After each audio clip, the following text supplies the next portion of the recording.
Oman free visa বা কর্মসংস্থান visa নিয়ে বর্তমানে কিছু গুরুত্বপূর্ণ আপডেট রয়েছে। তবে শুরুতেই একটি বিষয় পরিষ্কার করা ভালো, কারিগরিভাবে ফ্রি ভিসা বলে ওমানে কোনো আইনি শব্দ নেই।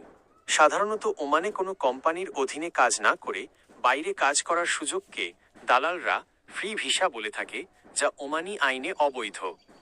2025 সালের বর্তমান পরিস্থিতির আলোকে ওমানের ভিসার সর্বশেষ আপডেট নিচে দেওয়া হলো। দক্ষ কর্মীদের জন্য ভিসা চালু। দীর্ঘদিন বন্ধ থাকার পর ওমান সরকার বাংলাদেশিদের জন্য আংশিকভাবে ভিসা পুনরায় চালু করেছে। বর্তমানে 12টি নির্দিষ্ট ক্যাটাগরিতে ভিসা দেওয়া হচ্ছে।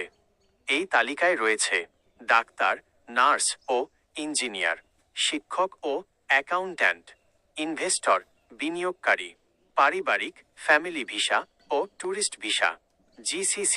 জিসিসি দেশে বসবাসরত বাংলাদেশিদের জন্য ভিজিট ভিসা।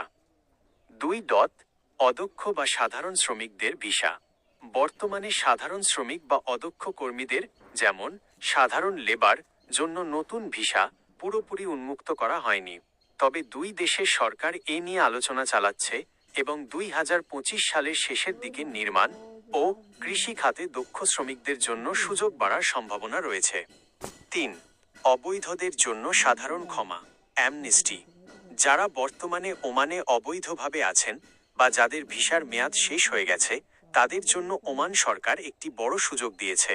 31 ডিসেম্বর 2025 পর্যন্ত জরিমানা ছাড়া বৈধ হওয়া বা নিজ দেশে ফিরে যাওয়ার সুযোগ বাড়ানো হয়েছে।